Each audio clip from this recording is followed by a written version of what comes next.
Apa Ya lantas sebetulnya iya ini ini ya Risa yang menjadi penasaran penyebabnya ya? nih, betul Kenapa bisa seperti Aldi. itu? Apa yang menjadi penyebab dari kericuhan ini? Pemirsa, pada kunjungan Presiden Joko Widodo kemarin ya di Kabupaten Gunung Kidul, Yogyakarta, kita akan langsung berbincang dengan ada Endah Subekti Kuntariningsih, Ketua DPRD Gunung Kidul, dan juga ada peneliti Perludem, ada Fadli Ramadhanil. Bagaimana menilai peristiwa ini? Langsung saja kita sapa para narasumber kita pagi ini. Selamat pagi Mas dan Mbak Endah. Ma- Pagi. Mas Selamat pagi. Fadli, Mbak Endah, wah kalau tadi Wih. kita lihat bagaimana aksi dari Mbak Endah mengamankan warga, Ya. gitu ya, warga dari Gunung Kidul nampaknya sangat heroik sekali. Mungkin Mbak Endah bisa menceritakan terlebih dahulu begitu. Ini kan sudah ada bantahan dari pihak Pas Pampres, Ya. bahwa pihak Pas Pampres melakukan penganiayaan begitu, dugaan penganiayaan. Bagaimana sebetulnya kejadian di lokasi pada saat itu, Mbak? Kronologinya seperti apa sih Mbak Endah? Ya, terima kasih. Bahwasanya kemarin kami posisi pas kejadian tidak berada di tempat karena kami kebetulan seluruh ketua DPRD menjemput Ibu Puan Maharani di Lanut Adi Sucipto. Sehingga kejadian itu berlangsung di saat kami perjalanan pulang ke Kabupaten Gunung Kidul. Nah, di saat kami mendapatkan kabar salah satu warga kami ditahan bahkan dianiaya, saat itu juga saya telepon Polres Gunung Kidul melalui Intel Polres. Apakah yang melakukan dari Polres? Dijawab ternyata bukan. Karena bukan, maka saya telepon yang saat itu melaporkan kepada kita untuk minta perlindungan dan bantuan. Ternyata memang bukan dari Polres saat itu. Saya menelpon kasih Intel Kodim saat itu. Karena sebelum penangkapan, warga masyarakat yang ada di situ digeledah bajunya, kemudian yang berkaos Ganjar Pranowo diminta untuk pulang. Kemudian yang berjaket juga dibuka. Saya tanya, apakah itu dari Polres Gunung Kidul? Dijawab bukan. Kemudian saya tanya siapa yang melakukan. Kemudian ada salah satu yang menjawab, karena saat itu dari pihak yang meminta bahwa semua yang berkaos Ganjar dan membawa spanduk di sweeping itu menyampaikan untuk meminta bantuan kepada ketua DPRD untuk ada perlindungan saat akan memberikan aspirasi. Jadi jam 12.35 saya telepon kasih Intel Kodim. Saya tegaskan bahwa beliau melaksanakan tugas di lapangan, tetapi saya juga melaksanakan tugas konstitusi, bahwa di dalam pembukaan Undang-Undang Dasar Negara Republik Indonesia, Bung Karno memproklamasikan kemerdekaan diantaranya untuk melindungi segenap bangsa Indonesia dari segala bentuk ancaman, penjajahan, dan sebagainya. Baik. Maka saya sampaikan bahwa kalau saudara di lapangan bertindak anarkis, maka saya akan berhadapan dengan saudara. Itu telepon saya. Berikutnya jam 12.37 sampai 39 menit, saya telepon Komandan Kodim. Karena saya telepon 3 kali tidak terangkat, maka saya WA beliau, Mas, di lapangan ada kejadian seperti ini. Mohon maaf kalau nanti kita bertemu di lapangan. Saya sampaikan ada beberapa warga yang digeledah bajunya saat menggunakan Ganjar Pranowo. Setelah itu kami dapat telepon bahwa warga masyarakat kami salah satunya ditangkap dan dianiaya. Maka dengan kecepatan penuh kami langsung menuju ke lokasi. Saat itu kami meminta warga yang dekat di situ untuk menolong. Katakanlah yang bersangkutan dianggap salah, dianggap teroris, membahayakan keselamatan presiden karena presiden takut dengan spanduk misalnya, untuk silahkan ditangkap tapi jangan dipukuli. Ternyata yang kita mintain tolong di lapangan dihardik oleh 2 orang tersebut dengan mengatakan kamu penyusup dan sebagainya, sehingga anak itu hanya jadi tontonan saja. Sampai dengan saya datang di lokasi. Berikutnya saya menyampaikan argumentasi. Kenapa anak ini ditangkap dan dipukuli? Alasannya adalah karena mengancam keselamatan presiden. Ancamannya dalam bentuk apa? Karena membentangkan spanduk yang bertuliskan spanduknya, selamat datang Pak Jokowi sebagai Presiden Republik Indonesia. Kami sudah pintar, kami milih Pak Ganjar. Nah, spanduk itu dianggap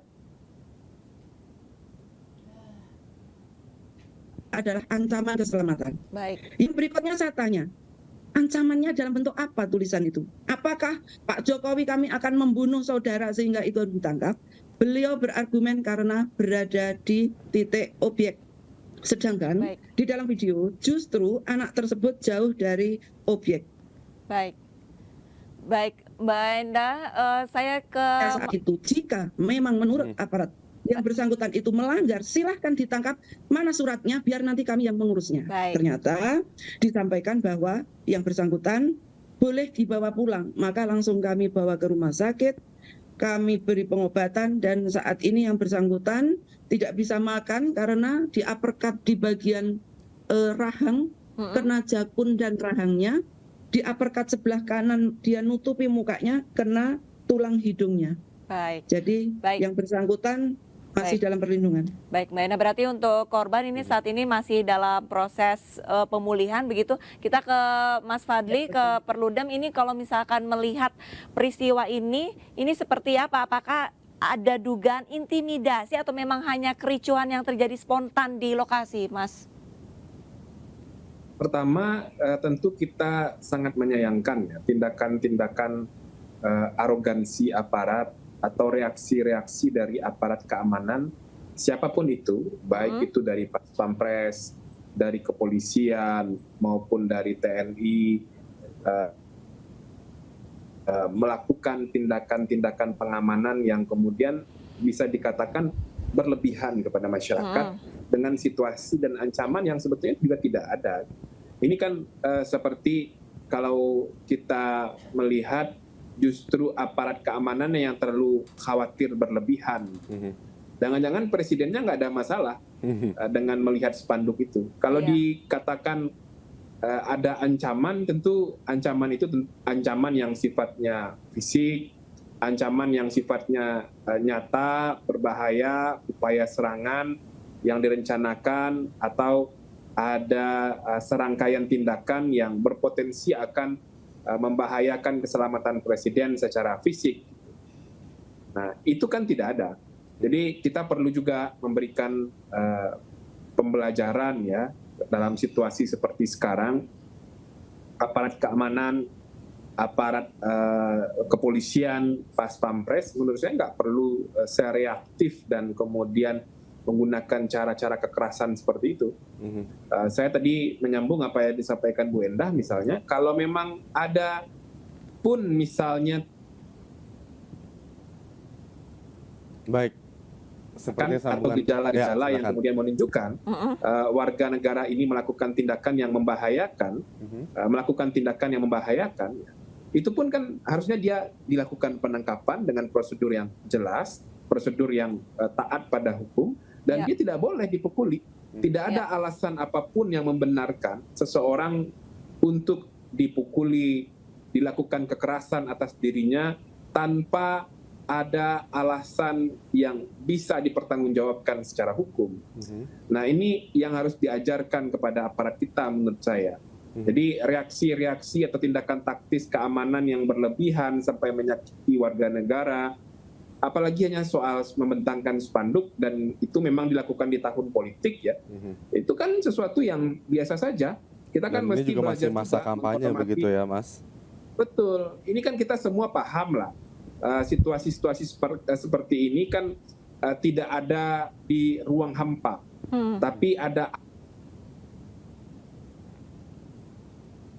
yang menunjukkan gestur politik yang memberikan dukungan kepada salah satu pasangan calon yang kebetulan di sana ada anaknya sebagai wakil presiden, dan di sisi yang lain ada kelompok masyarakat yang juga menunjukkan reaksi atau kemudian ekspresi politik yang berbeda dengan gestur-gestur presiden. Itu kan hal yang biasa saja menurut saya. Memang kedewasaan dalam proses demokrasi seperti itu harus terus Baik, kita jadi yang memang disayangkan tingkatkan. adalah kemudian ada dugaan intimidasi itu ya di tengah Betul, jalannya tidak pesta ada alasan demokrasi yang apapun sedang untuk dilakukan. melakukan Harusnya memang kekerasan ini menjadi kepada hal yang biasa-biasa saja gitu, masyarakat. karena masih dalam masa kampanye. Baik, Mas Fadli, saya mau ke Mbak Enda selanjutnya. Mbak Enda, ini bagaimana update terakhir dari pihak Pas Pampres? Apakah sudah ada Permohonan maaf mungkin permohonan atau maaf atau klarifikasi terhadap hal yang terjadi gitu, ataupun aparat kepolisian lah yang menangani ini? Ya, sampai saat ini belum ada komunikasi dari pihak aparat karena di luar pembentangan spanduk sebelumnya masyarakat yang juga menjadi kader partai itu juga diintimidasi untuk menurunkan bendera PDI Perjuangan. Oke. Jadi malam sebelumnya jam 20.03 itu kader-kader PDI Perjuangan didatangi yang mengaku dari Pas Pampres 2 orang. Mereka diminta menurunkan bendera PDI Perjuangan. Karena ditanya siapa yang bertanggung jawab memasang bendera PDI Perjuangan, malam itu saya diparani oleh beberapa karena dicari oleh aparat yang meminta seluruh bendera PDI Perjuangan diturunkan. Di situ saya langsung turun ke lapangan, saya bertemu dengan 2 orang yang mengatakan tim pengamanan presiden. Yang bersangkutan mengintimidasi saya sendiri, jadi bukan hanya Satgas. Kalau kemarin itu warga masyarakat, dan sekarang Baik, nampaknya intimidasi saya sendiri untuk saya dipaksa menurunkan bendera PDI, sedangkan bendera PSI 3 truk, bendera Gerindra tidak diminta untuk diturunkan. Sehingga saya sampaikan di lokasi, siapa yang meminta menurunkan? Kata beliau, semua jalan yang akan dilewati presiden tidak boleh ada bendera PDI Perjuangan. Saya sampaikan kepada beliau berdua, apa alasannya tidak boleh ada bendera PDI Perjuangan? Lokasinya harus steril. Saya tanya aturannya mana, lokasi berapa meter dari acara presiden yang harus steril, kita akan taati. Tetapi mereka mengatakan seluruh jalan yang akan dilewati presiden. Baik. Maka sebagai ketua DPC saya sampaikan Baik. Baik, Mbak PDI Enda. Perjuangan. Tetapi seandainya dari Korem atau TNI Angkatan Darat mau menurunkan, kami akan menunggui dan mengizinkan. Dan saya Baik. sampaikan, seandainya menurunkannya tidak ada kami akan membela dan menumpahkan darah di tempat untuk mempertahankan bendera tetap berkibar. Saat Baik. itu kami Baik, sampaikan Mbak Enda. demikian. Baik, Mbak Enda. Sekarang kita ke Mas Fadli. Mas Fadli, untuk harapannya ini di masa kampanye ini seharusnya seperti apa sih? Ya, saya kira semua pihak harus menghormati ya ekspresi politik dan kebebasan berekspresi dari semua warga negara, sepanjang itu tidak dilakukan secara melawan hukum dan melawan ketertiban umum.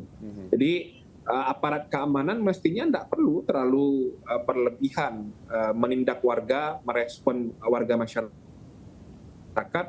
yang memberikan ekspresi politik di tahun politik ini. Dan ini yang tidak boleh lagi terjadi. Ini semakin mendekati hari H, kita tidak mau ada gejolak yang nanti akan memantik munculnya konflik sosial di tengah-tengah masyarakat karena ada ayunan keberpihakan politik yang justru menimbulkan kontak fisik dan konflik di masyarakat di lapangan. Oke, ini yang harusnya dijaga baik, betul Mas oleh Fadli. aparat Tentu kita keamanan. menginginkan bahwa pesta demokrasi ini berjalan dengan aman begitu ya, dari kubu paslon, dukungan paslon manapun begitu, jangan sampai ada intimidasi yang kemudian bisa merugikan diri kita sendiri maupun nanti nama paslonnya yang sedang akan Betul. berkontestasi. Terima kasih Mas Fadli, Mbak Ena atas waktu bersama Aini Sude pada pagi hari ini. Selamat pagi, salam sehat Bapak Ibu.